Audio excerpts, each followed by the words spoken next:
Assalamualaikum warahmatullahi wabarakatuh.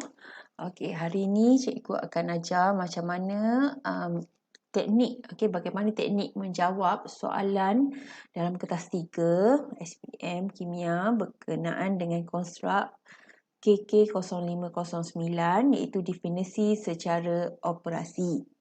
Okey, soalan definisi secara operasi ni sebenarnya memerlukan pelajar untuk memberi tafsiran tentang suatu konsep dengan cara kita menyatakan apakah perkara yang dilakukan dan juga apakah perkara yang diperhatikan.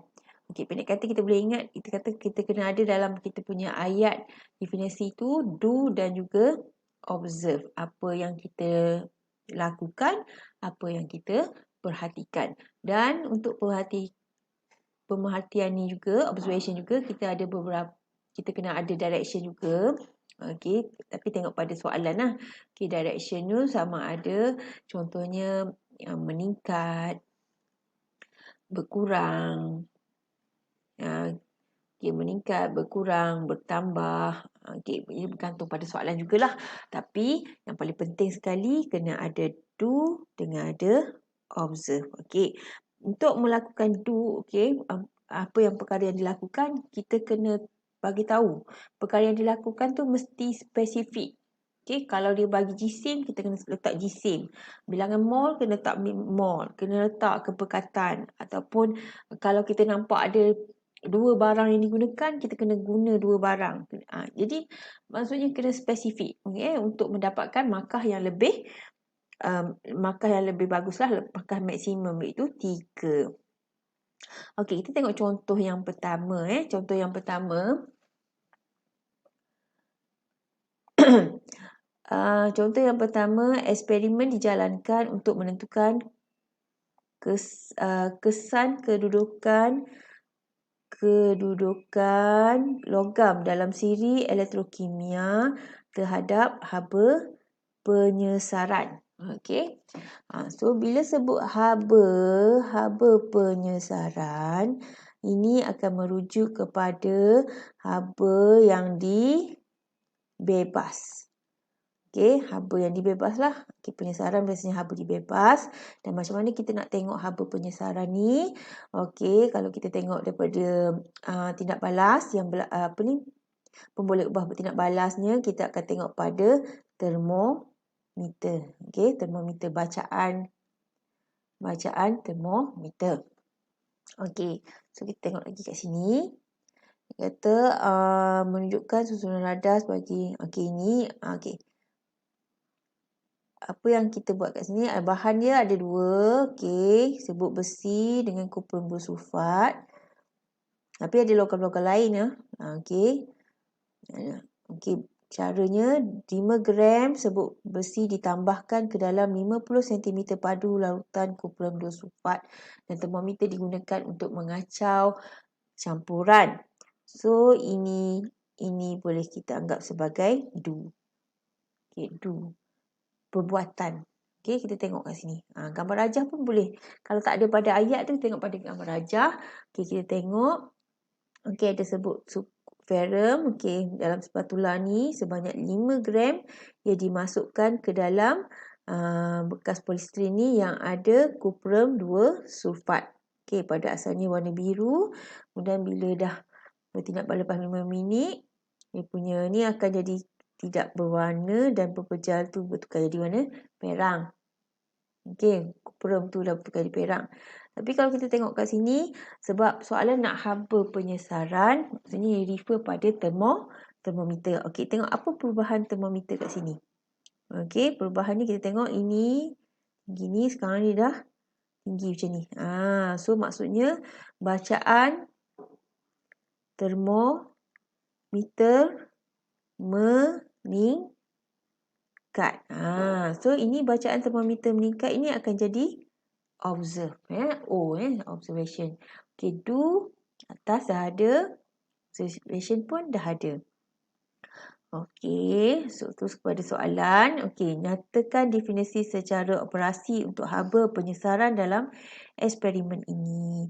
So kita ambil yang tadi, gambar tadi pun tak apa. Okey, yang pasti kita kena ada D dan kita kena ada O. Okey, D dah ada tadi, O dah ada.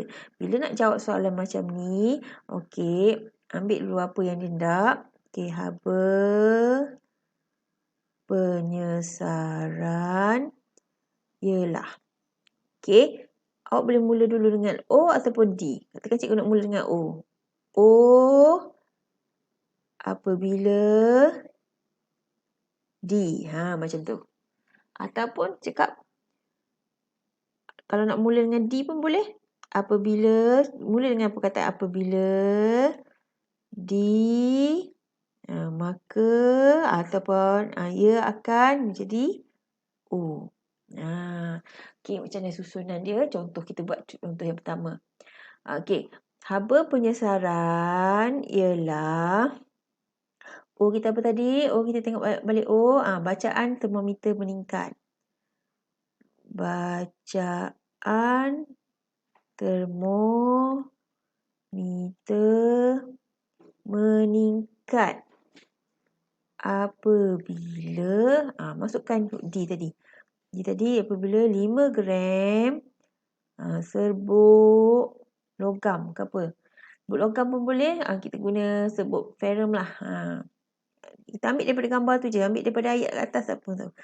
Ferrum ditambahkan kepada 0.5 mol per dm kubik kuprum 0.5 pula. Mana tadi? 50 cm padu kuprum 2 sulfat 0.5 mol per dm kubik. Nampak? Nampak tak ada bacaan termometer meningkat. Ini dia punya O. Okey, lepas tu ini D. Apa yang kita lakukan? D kita kat sini. Okey, lengkap. Terus dapat 3 markah. Okey, sekarang soalan yang kedua. Kita tengok contoh soalan kedua. Rajah 1 menunjukkan eksperimen yang dijalankan oleh sekumpulan murid membandingkan kekenyalan antara getah asli R dengan getah terbukan S. Okey, ini pemberat digantungkan pada setiap jalur, panjang setiap jalur getah sebelum pemberat digantung dan selepas pemberat dialihkan diukur. So kita tengok, ini getah asli, getah terbukan. Okey, tengok panjang asal bila diletakkan pemberat jadi lebih panjang. Yang ini panjang asal, pemberat diletak, kemudian pemberat dialihkan, dia jadi balik semula kan. Okey. So kita tengok apa D kita kat sini. D kita ialah pemberat digantung. Okey, pemberat ni kena letak 200 gram. Okey, satu lagi dulu kita pemberat dialihkan. Okey, pemberat 200 gram dialihkan. Ada dua perkara yang kita lakukan. Satu, gantung. Satu lagi, alih. Okey, apa observationnya? Okey, observation. Okey, kalau getah terbukan ni, kalau dia apabila pemberat digantung, kita tahu dia akan memanjang. Okey, memanjang, jalur getah memanjang, jalur getah memanjang. Tapi kalau dialihkan, ia kembali ke panjang asal. Kalau ini memanjang dan tidak kembali ke panjang asal. Okey. So ini tidak menunjukkan kekenyalan kalau dekat getah asli. So getah yang mengalami kekenyalan ialah getah terbukan. Okey. So nyatakan definisi secara operasi bagi kekenyalan getah dalam eksperimen ini. Okey. So macam cikgu kata tadi, kita boleh mula D dulu, baru O atau O dulu atau D. Tapi kat depan ni kalau mula ni apabila. Ini apabila di tengah. Okey, contoh. Soalan. Nyatakan kekenyalan getah. Kekenyalan getah ialah kekenyalan getah ialah kita nak mula dengan O dululah. Okey. Jalur getah terbulkan memanjang apabila pemberat 200 gram digantung dan jalur sambung balik getah terbulkan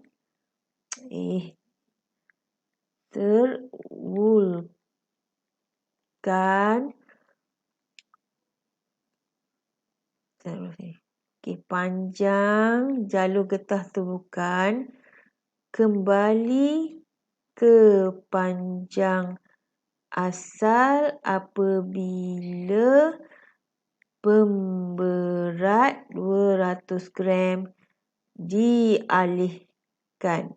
So, awak tengok dua. Kena ada dua. Okey, satu semasa digantung, memanjang. Semasa dialihkan, kembali ke panjang asal. So, kita dapat dah 3 markah. Okey, tengok contoh yang ketiga. Okey, radar yang digunakan eksperimen mengkaji kekondaksian elektrik bagi sebatian P dalam keadaan leburan. Okey, so dalam ni sebenarnya ada pemerhatian dia. Pemerhatian ni ialah jarum emitter terpesong. Jarum emitter terpesong. So, ini jarum emitter terpesong ni akan jadi kita punya O kita. Okey, D. Apa yang kita lakukan kat sini? D.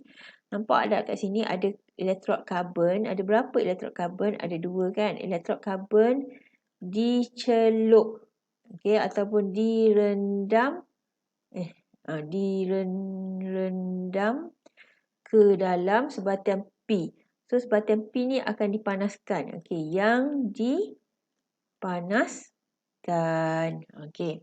Ataupun kita kata leburan, dipanaskan. Kita tak nak sebut leburan terus. Sebab sebelum jadi leburan, sebatian P ni perlu dipanaskan. Okey, so ayat kita 2 elektrod karbon dicelup ke dalam sebatian P yang dipanaskan. Okey, so macam mana nak buat dia punya? Sebab kita ada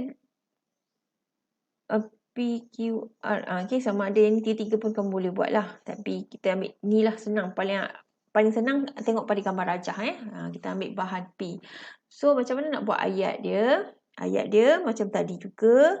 Okey, kita boleh mula O dulu. Okey, kekondaksian elektrik ialah emitter menunjukkan bacaan ataupun jarum emitter terpesong. Jarum emitter terpesong apabila dua elektrod karbon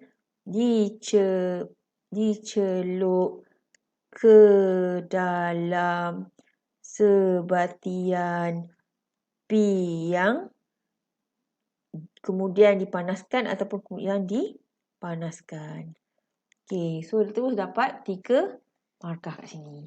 Okey, so kita dah tengok macam mana cara nak buat definisi secara operasi. Cikgu harap ia dapat membantu kamu dalam menulis bahagian ini, dalam menulis soal jawapan bagi definisi secara operasi dan mendapat markah yang maksimum iaitu 3 markah. Okey, sekian.